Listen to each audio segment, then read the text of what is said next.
설교 중에는 PPT 화면이 안 나옵니다. 그래서 여러분들 성경을 잘 보셔야 됩니다. 아셨죠? 열린 광성교회 존재의 이유라는 제목으로 하나님의 말씀을 증거하겠습니다.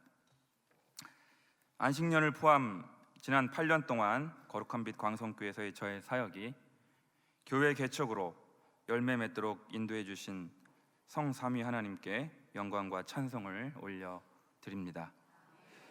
또한 교회 개척을 허락해 주시고 물심양면으로 응원해 주신 정성진 위임 목사님과 곽승현 담임 목사님, 그리고 모든 장로님들, 선후배, 동료, 교역자님들, 성도님들께 진심으로 감사하다는 말씀을 드리고 싶습니다. 설교를 준비하는 동안 이 부교역자로서 마지막 설교를 명절을 앞두고 하게 하시는 그 하나님의 섭리가 분명히 있다고 저는 고백을 드리고 싶습니다. 그 이유는 이따 자세히 나오니까 기대하시면서 들으시면 되겠습니다. 여러분, 제가 질문을 하나 드리겠습니다. 여러분은 예수님께서 하늘 보좌를 버리시고 이 땅에 내려오신 목적이 무엇이라고 생각하십니까? 네, 우리 거룩한 광석교 성도님들은 참 잘 배우셨어요. 수준이 높아요. 아마도 대부분의 성도님들은 이렇게 대답하실 것 같습니다. 나의 죄를 구원하시기 위하여, 혹은 십자가를 지시기 위하여. 그렇습니다. 예수님은 나의 죄를 씻어주시기 위하여 대속의 제물로 십자가 희생을 담당하시려고 이 땅에 내려오셨습니다. 정답입니다. 모범 답안입니다. 하지만요, 이 대답은 어디까지나 개인적인 차원의 이유라고 할 수가 있겠습니다. 이제는 좀 다른 각도에서 질문을 드리겠습니다. 그렇다면 예수님께서 하늘 보좌를 버리시고 이 땅에 내려오신 공동체적인 차원의 이유는 무엇이겠습니까?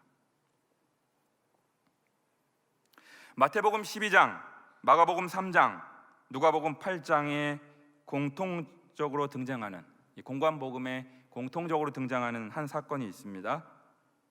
예수님께서 공생애를 시작하시고 왕성하게 하나님 나라의 복음을 전하고 계실 즈음이었습니다. 이때 예수님의 모친과 친동생들이 예수님을 찾으러 사람을 보냅니다. 마침 한 사람이 예수님께 상황을 보고하면서 이렇게 이야기합니다. 예수님, 당신의 모친과 동생들이 당신을 찾으러 왔습니다. 같이 명절 세야 되는 거 아닙니까? 그들에게 어서 가서 가족들을 만나봐야 하지 않겠습니까? 이때 예수님께서는 마태복음 12장 48절 이하에서 이렇게 말씀하고 계십니다. 누가 내 어머니면 내 동생들이냐? 그런 다음 손을 내밀어 12명의 제자들을 향하여 이렇게 이르십니다. 나의 어머니와 나의 동생들을 보라. 누구든지 하늘에 계신 내 아버지의 뜻대로 하는 자가 내 형제요 자매요 모친이니라. 사랑하는 성도 여러분, 추석을 앞두고 고향에 계시는 양가 부모님과 혈육을 만나기 위해 잔뜩 기대감에 부풀어 있는 오늘 우리들에게 이 말씀은 마치 찬물을 끼얹는 듯한 느낌을 줍니다. 아무리 예수가 좋고 하나님이 좋다지만 목사님, 가족도 부모도 몰라보는 그런 인간이 되라는 말입니까?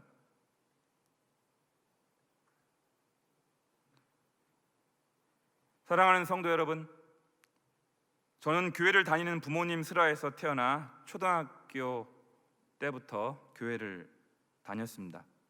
청소년 시절은 물론 대학에서 선교단체 활동을 하던 때에도 교회 출석을 중단하지 않았습니다. 이후 신대원 3년, 석박사 5년, 총 8년 동안 신학을 공부하는 동안에도 교육전도사, 전임전도사, 부목사 이렇게 타이틀은 달랐어도 교역자로서 역시 교회를 섬겼습니다. 그리고 거룩한빛 광성교회에서 부교역자로서 마지막 시간을 보내게 되었습니다. 그러고 보면 한 40년 가까이 교회를 다닌 것 같습니다.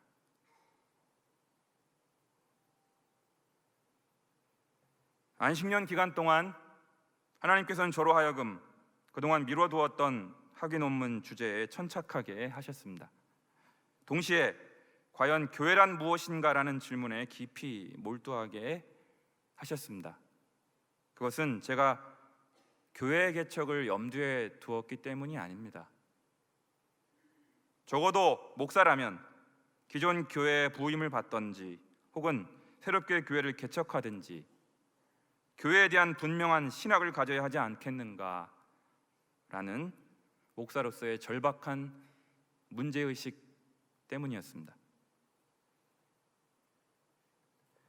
오늘 본문으로 주어진 시편 132편은요, 제가 교회 개척을 결단하고 예배 처소를 찾던 날 바로 아침에 주신 큐티 말씀이었습니다. 그래서 제가 아마도 평생 동안 잊지 못할 마음판에 새기고 목회를 하게 될 말씀이 아마도 이 시편 132편이 될 것 같습니다. 여러분 시편 132편을 한번 보시겠습니까? 시편 132편을요 1절부터 읽어보게 되면 하나님을 어떻게 표현하고 있냐면요, 한번 성경을 한번 보셔요. 2절과 5절에 오늘 본문에서 읽지는 않았지만 2절에 야곱의 전능자에게 서원하기를, 5절에도 야곱의 전능자의 성막을 발견하기까지. 오늘 성경에서는 하나님을 어떤 분으로 묘사하고 있습니까? 누구라고요? 야곱의 전능자. 기억해 두세요. 그럼 제가 한번 다시 질문을 드리겠습니다. 여러분, 성경의 인물들 중에서 성전을 짓겠노라고 하나님께 자원하여 맹세한 가장 첫 사람은 누굴까요? 저는 어려운 질문은 결코 하지 않습니다. 결코 하지 않아요. 성경에 나온 인물들 가운데 내가 성전을 짓겠습니다, 하나님의 은혜에 성령의 감동이 되어서 감동 감화를 받아 주께서 은혜를 베푸시면, 저를 지켜주시면, 제가 고향으로 다시 돌아오게 하시면 제가 성전을 건립하겠습니다, 11조를 드리겠습니다, 창세기에 서원하고 맹세한 사람이 한 명 나와요. 제가 좀 전에 알려드렸는데 누구냐면 야곱입니다. 야곱. 창세기 28장을 보시게 되면 야곱은 아버지 이삭의 유언을 따라 외삼촌 라반의 딸 중에서 아내를 맞이하기 위하여 브엘세바에서 하란까지 무려 몇 킬로인지 아세요? 800km, 서울에서 부산까지 왕복 거리입니다. 그 당시에 차량과 기차가 어디 있어요? 걸어서 언제 죽을지 모르는, 언제 맹수에게 잡아먹힐지도 모르는 그런 위험한 광야길의 여행을 홀로 야곱이 떠납니다. 결코 미래를 장담할 수 없는 대장정이 아니겠습니까? 그러던 중 베델에서 돌베개를 하고 길가에서 잠이 듭니다. 그러자 꿈에서 놀라운 하나님의 언약의 말씀을 듣게 됩니다. 제가 읽어드릴게요. 창세기 28장 15절의 말씀입니다.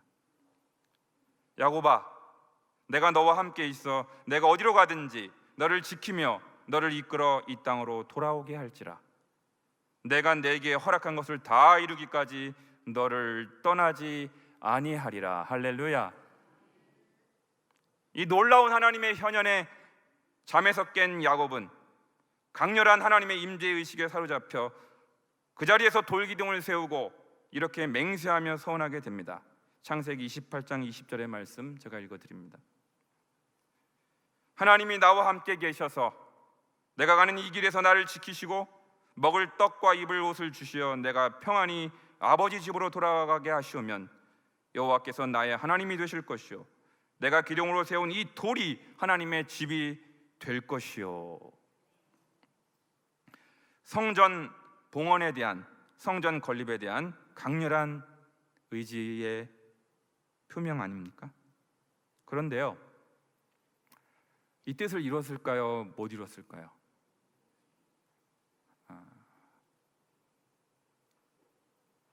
화장실 들어갈 때하고 화장실 나올 때하고 사람의 마음이 간사해서 어렵고 가난하고 힘들 때 내가 주님을 위해서 봉사하겠습니다. 주의 몸된 교회를 섬기겠습니다. 성전 건축하겠습니다. 서원했거든요. 다짐했거든요. 그런데 창세기 35장 1절에서 15절까지를 보시게 되면 베델에 다시 도착한 야곱 일가는 성전 건립은커녕 아쉽게도 돌기둥을 세우고 제단을 쌓는 정도로 그치게 됩니다. 정식으로 성전을 건축하지는 못합니다. 그냥 제단 쌓는 정도로만 그칩니다. 여러분, 다시 오늘 시편 132편에 한번 돌아와 보시겠습니까? 시편 132편 5절 말씀 다시 한번 읽겠습니다. 시작. 여호와의 처소 곧 야곱의 전능자의 성막을 발견하기까지 하리라 하였나이다. 거기 보면 성막이라는 낱말이 나오죠. 성막.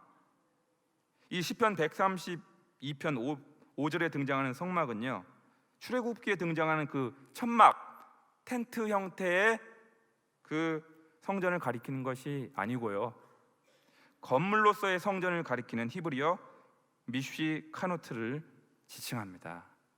대충 그냥 짓는 텐트 정도의 그 성막 개념이 아니고 정식으로 제대로 갖춘 건물, 성전을 지칭합니다.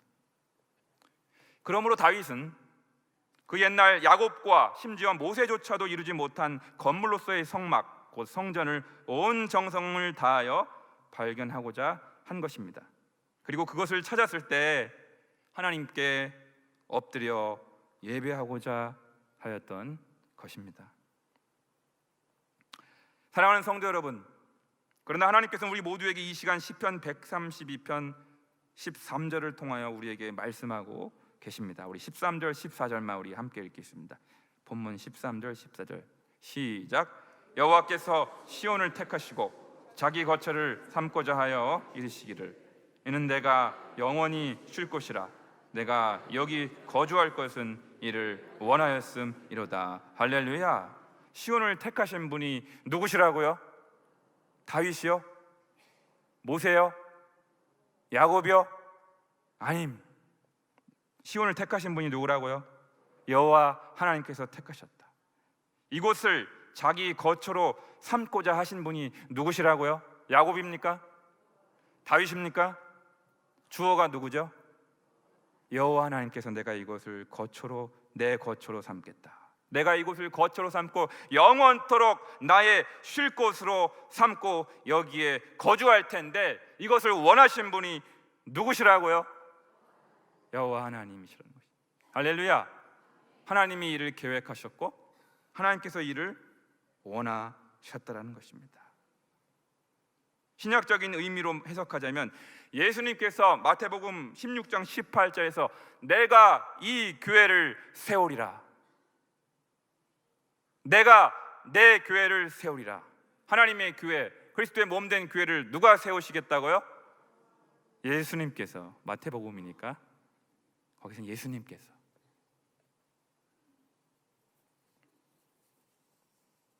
여러분, 이것은 무엇을 말씀하는 것입니까?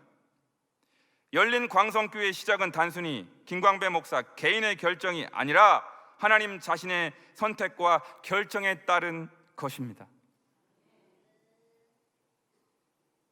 열린 광성교회의 성쇠는 철저히 성삼위 하나님의 주권에 달려있다는 사실입니다. 하나님께서는 열린 광성교회를 통하여 갈급한 영혼들을 만족해 하시고 놀라운 구원의 감격을 회복하게 하시겠노라고 선포하시며 약속하고 계십니다. 그러므로 목회자 개인의 능력이나 수완에 따라 교회의 흥망이 결정되는 것이 아니라는 사실입니다. 여호와의 열심히 이 일을 이루리라. 하나님 자신의 열심, 즉 생명의 떡이신 예수 그리스도를 통하여 하나님의 집을 다스리시는 대제사장 되시는 예수 그리스도로 말미암아 파주 운정 지역의 줄인 영혼들을 만족하게 하시겠다고 약속하고 계십니다. 할렐루야.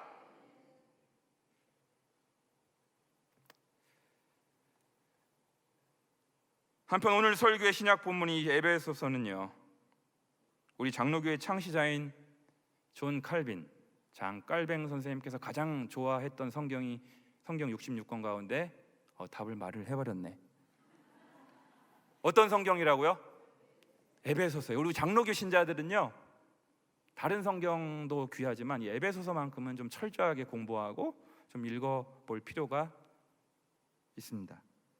특별히 오늘 이 에베소서 2장 19절 말씀을 제가 새번역 성경으로 한번 읽어드릴게요. 들어보세요. 그러므로 이제부터 여러분은 외국 사람이나 나그네가 아니요 성도들과 함께 시민이며 하나님의 가족입니다. 하나님의 권속, 이 말은 하우스홀드, 패밀리로 번역되는 가족입니다. 가족. 명절 앞두고 제일 먼저 생각나는 대상이 누구죠? 가족 아닙니까? 가족. 여러분, 교회란 무엇이라고 성경이 가르치고 있습니까?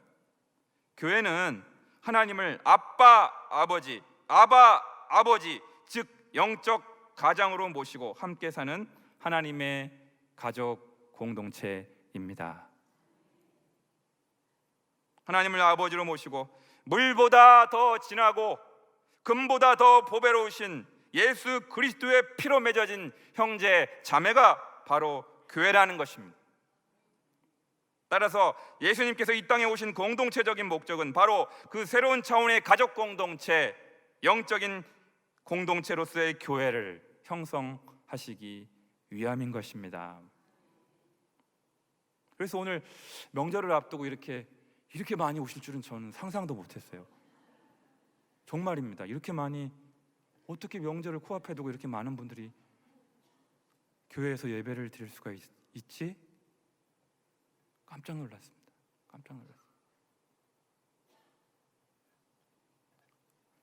사랑하는 성도 여러분, 생물학적인 혈통, 육신적인 혈통으로 맺어진 가족이 중요하지 않다라는 이야기가 아닙니다. 추석 명절을 앞에 두고 일가 친척을 돌아보는 일을 소홀히 해도 괜찮다는 이야기는 더더욱 아닙니다. 교회와 가정은, 가정과 교회는 상당히 긴밀한 관련성이 있습니다. 뗄래야 뗄 수가 없습니다. 그래서 세계적인 복음주의 지도자였던 존 스토트 목사님은 이렇게 말씀하고 계십니다. 여러분 이거 한 문장은 꼭 외우고 오늘 돌아가셨으면 좋겠습니다. 한번 따라해 볼까요? 가정은 교회의 원형이며 교회는 하나님의 확대 가정입니다. 짧죠? 외울만 하죠? 한번 다시. 가정은, 다시 한번, 가정은 교회의 원형이며 교회는 하나님의 확대된 가정입니다. 우리 찬양대 한번 해보실까요? 한번 외워보. 시작.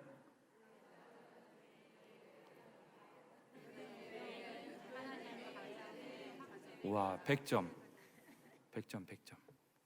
저도 한번 다시 한번 외워볼게요. 가정은 교회의 원형이며 교회는 하나님의 확대된 가정입니다. 이 누구의 말이라고요? 존 스토트 목사님 말씀.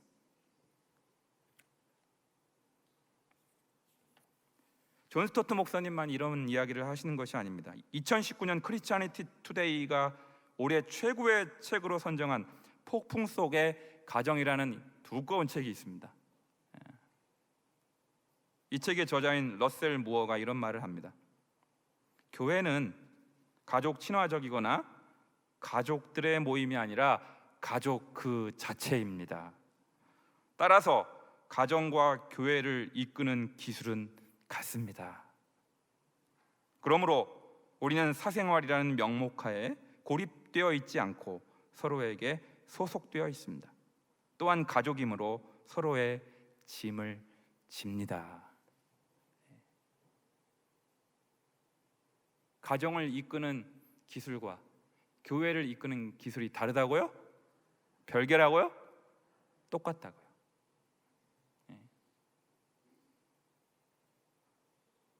유기성 목사님께서 주 임재 안의 교회라는 책에서 이렇게 말씀하십니다. 교회는 가족입니다. 의견이 맞지 않는다고 헤어질 수 없습니다. 의견이 맞지 않은 채로 같이 있어야 하니 더욱 힘이 듭니다. 그래서 무슨 일이든지 싸우지 말고 성령의 하나됨을 힘써 지켜야 합니다. 이것이 제가 목표하는 가장 중요한 원리입니다.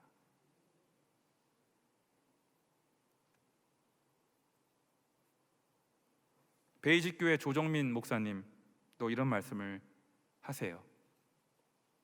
교회의 본질은 그리스도 안에서 형제 자매가 되는 것입니다. 교회의 크기나 신도수는 중요하지 않습니다. 그래서 베이직교회가 왜 베이직교회냐면 Brothers and Sisters in Christ, 앞 글자만 딴 거예요. 베이직, B-A-S-I-C.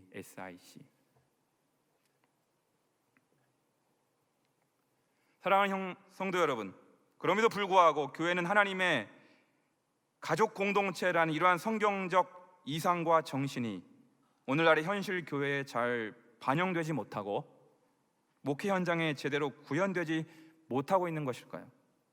특히 인원수가 많은 교회일수록 그러한 현상은 더더욱 심화되는 이유가 무엇일까요? 이어령 장관, 이어령 교수의 따님인 고 이민아 목사님께서 살아계실 때 이런 말씀을 하신 적이 있습니다. 대형 교회가 나쁘다는 것은 아닙니다. 하지만 사랑의 공동체가 되기에는 너무나 커버린 조직에서 가족 단위의 교제, 사랑과 돌봄이 일어나기가 어렵습니다. 오늘의 한국 교회를 바라보면서 제가 가장 가슴 아프게 여기는 것이 있습니다. 거의 대다수 교회를 보면 크기와 상관없이, 교인 수와 상관없이 거의 대다수의 교회들을 보면 교회가 이러한 사랑의 공동체요, 가족 공동체라는 본질적 속성에 걸맞지 않은 다음과 같은 여과되지 않은 용어들이 너무나 관행적으로, 관습적으로 빈번하게 사용되고 있다는 현실입니다. 제가 한번 예를 들어볼게요. 교회 경영, 교회 관리, 교회 운영, 교회 업무, 교회 정책, 교회 행정, 교회 조직, 교회 행사, 교회 성장, 목회 기술, 목회 전략, 목회 성공.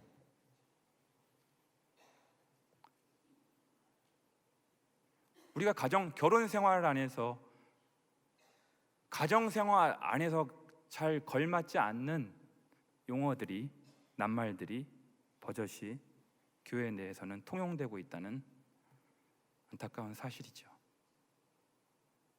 사랑하는 성도 여러분, 제가 감히 조직 무용론 혹은 행정 무용론을 주장하고자 함이 아닙니다. 교회가 커지면요, 조직이 필요해요. 조직을 구성해야 돼요. 하지만 저의 일관된 관심은 이것입니다.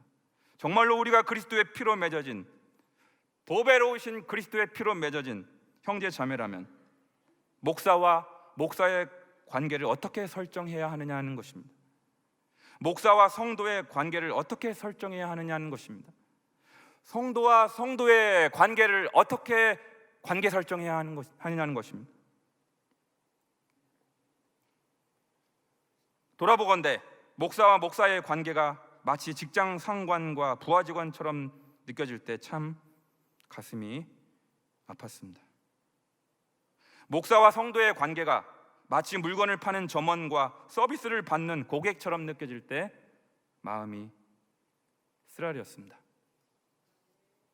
성도와 성도의 관계가 심지어 아파트 이웃 주민보다도 더 서먹서먹할 때 목회자로서 자괴감이 들곤 하였습니다.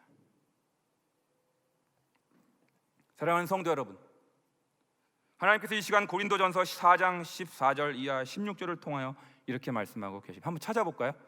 여러분, 너무 중요한 말씀인데요. 고린도전서 4장 14절, 신약성경 몇 페이지인지는 모르겠습니다.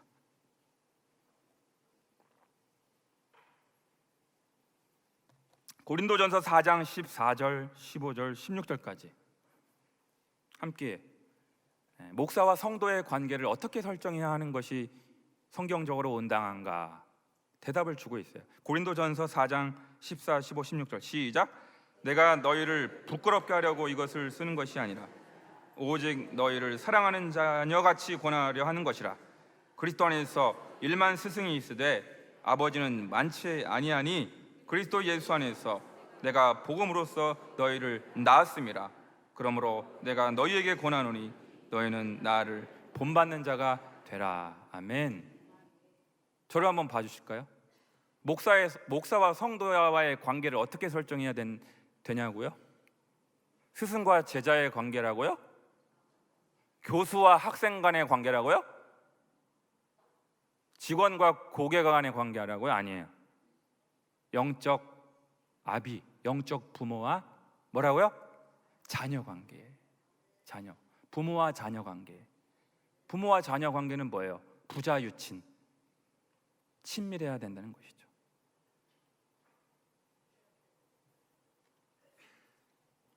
성경은 목회자가 성경 지식만 전달하는 지식 소매상이 아니라 영적 아버지의 마음으로 영적 자녀들인 성도들을 품을 수 있어야 한다고 가르치고 있습니다. 그렇게 관계를 맺어야 한다고 가르치고 있습니다. 목회자가 설교를 잘하는 것도 중요하지만요, 한 사람 한 사람과 부자 유친의 관계를 잘 맺는 것이 더 중요할 수 있다고 가르치는 것입니다. 그런 의미에서 유진 피터슨 목사님께서 그의 회고록에서 밝힌 목회자의 정체성에 관한 다음의 진술은 참 눈여겨볼 만합니다. 제가 노트에 옮겨 적었습니다.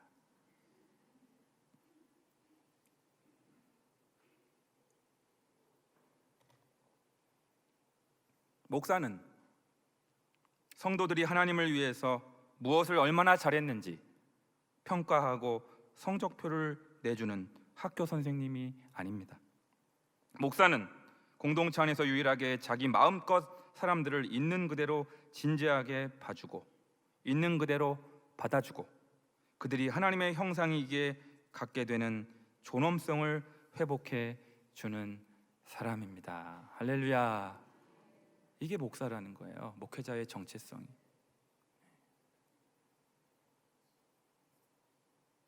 사랑하는 성도 여러분,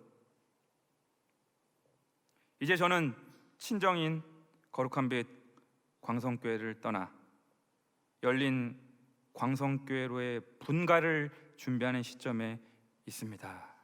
성경적으로 볼 때 저는 분립이라는 말보다는 분가라는 말이 더 성서적이다. 왜냐하면 가족 공동체니까. 거룩한 빛 광성교회는 저의 친정이니까. 그렇죠, 김영자랑 형님. 그래서 분립이라는 말보다는 가급적이면 분가라는 말을 자주 썼으면 좋겠어요. 분가. 교회 개척을 준비하면서 저는 하나님께서는 교회 개척을 어떻게 생각하실까를 한번 제가 여쭈어 하나님은 교회 개척을 어떻게 생각하세요? 혹은 제가 제 스스로에게 교회 개척이라는 게 도대체 뭘까? 기존 교회에 청빙받지 못하고 부임하지 못한 실패한 목사가 목회 생명을 연장시키기 위해서 할 수 없이 하는 것이 교회 개척일까? 그건 아닌 것 같아요. 이런 예를 한번 제가 들어보겠습니다. 연로하신 부모 슬하에서 결혼 정년기를 훌쩍 지난 자녀들이 한 집에 있다고 하십시다. 여러분, 여기 연세 많으신 부모님들이 많이 계신데 결혼 정년기가 지난 자녀들이 부모님하고 함께 한 집에서 살기를 원해요? 아니면 결혼해서 괜찮은 배우자 만나서 분가하기를 원해요? 할렐루야. 역시 우리 연세 많으신, 우리 인생의 경험이 풍부하신 어르신들은 바로 답이 나오잖아요. 부모님하고 한 집에서 계속 천년만년 같이 사는 게 효도가 아니고 어떻게 하는 게 효도예요? 그냥 적당한 나이가 되면 배우자 만나서 분가하는 게 그게 효도지요. 그러므로 저는 교회 개척은 하늘 아버지에 대한 영적 효도라고 믿습니다. 자화자찬이 아니에요, 여러분. 제가 개척하니까 김 목사 자화자찬하고 있네, 그게 아니고 제가 성령님의 은밀한 관계성 속에서 내린 결론입니다. 그러므로 어떤 의미에서 저의 오늘 설교는 영적인 분가를 앞두고 저와 함께 새롭게 하나님의 가족 공동체를 형성하는 일에 참여할 사람들을 찾는 마지막 영적 프로포즈라고 할 수가 있습니다. 영적인 프로포즈. 그런데 이렇게 많이 오셨어요. 제가 몇 년 전에요, 인상적인 한 쪽지 글을 접한 적이 있습니다. 아주 몇 년 전 일인데, 제가 이분을 잘 몰라요. 얼굴도 모르는데 그냥 그래서 읽은 거예요. 우리 교회에서 가까운 야당동에 있는 예수록교회 여상기 목사님이라는 분이 계셔요. 이분하고 일면식도 없는데 그냥 그래서 봐서 이 글 괜찮다, 이런 말씀을 하시더라고요. 교회의 사명은 시댁 같은 세상에서 친정 같은 교회가 되는 것입니다.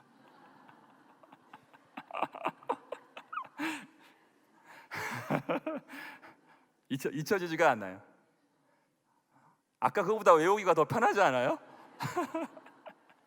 이걸로 그냥 외우죠. 더 편하니까. 교회의 사명이 뭐라고요? 시댁 같은 세상에서 친정 같은 교회를 만드는 것입니다. 성경 구절은 아니지만 아멘해도 괜찮으십니다.